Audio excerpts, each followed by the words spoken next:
It's a lovely hymn, isn't it? And it's based on Psalm 139. I just love the intimate way that it speaks of God's interaction with us. In the psalm, it talks of God being there as we are being woven together in our mother's womb, as we are formed. You can't get much closer than that. All the days of our lives are being written in the book of life before any of them has yet existed. That is so reassuring, no matter how long or short our lives are. Wow. Permit me to read to you now the first part of that psalm.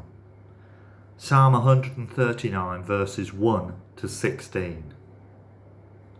O Lord, you have searched me and known me. You know when I sit down and when I rise up. You discern my thoughts from far away. You search out my path and my lying down, and are acquainted with all my ways. Even before a word is on my tongue, O Lord, you know it completely. You hem me in behind and before, and lay your hand upon me. Such knowledge is too wonderful for me. It is so high that I cannot attain it. Where can I go from your spirit? Or where can I flee from your presence? If I ascend to heaven, you are there. If I make my bed in Sheol, you are there.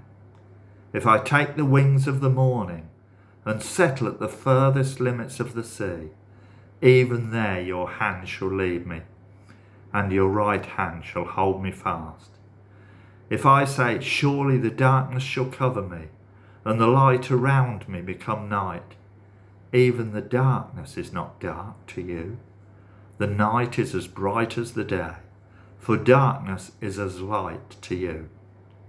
For it was you who formed my inward parts. You knit me together in my mother's womb. I praise you, for I am fearfully and wonderfully made. Wonderful are your works that I know very well. My frame was not hidden from you when I was being made in secret, intricately woven in the depths of the earth. Your eyes beheld my unformed substance. In your book were written all the days that were formed for me, when none of them as yet existed. This seems particularly apt for us at this time, when on many days we don't know what's going to develop on the next. I listened the other morning to a group of university students who were sharing that feeling of losing a year, well, more than a year of their life, a special year, and one they would never get back. It was sad to hear. What can we as followers of Christ give to this whole sad, upsetting situation? How do we convey the hope that we have in Christ? Well, you know, that psalm says it all. It says to me that God knows and experiences all we are going through. God is with us in it all, and in fact, God knows the outcome. That gives me great comfort. But how do I share that blessed assurance with others? So often when things are tough, we feel very alone. We can turn away from God, become separate. It's often when we sin. We believe we have let God down and we feel unworthy. But with God, we're never unworthy. He loves unconditionally.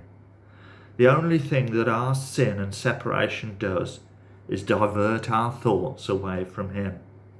It gets in the way of our communion with God, from our end, not the other way.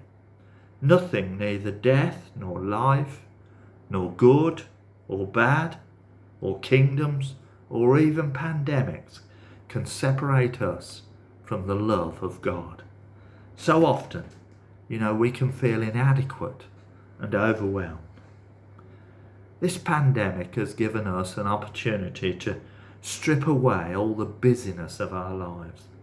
In many ways, it's put us through the mill. I'm assuming that saying comes from refining of flour, getting rid of all the lumps.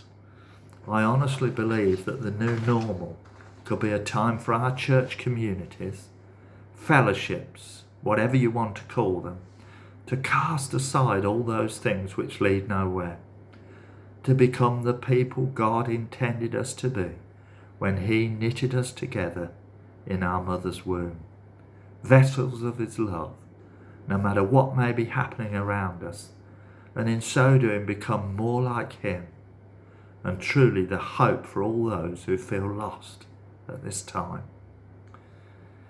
In a book I was reading lately, it talked about Martin Luther King Jr.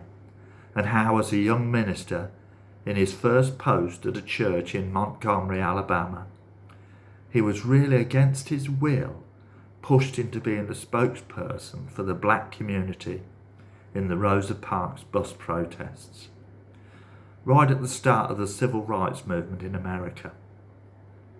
He had a young family, and pretty soon he got an anonymous phone call saying that he had 24 hours to leave town or he would be blown up along with his family. He was terrified and was planning the best way of leaving town without looking like he was running away.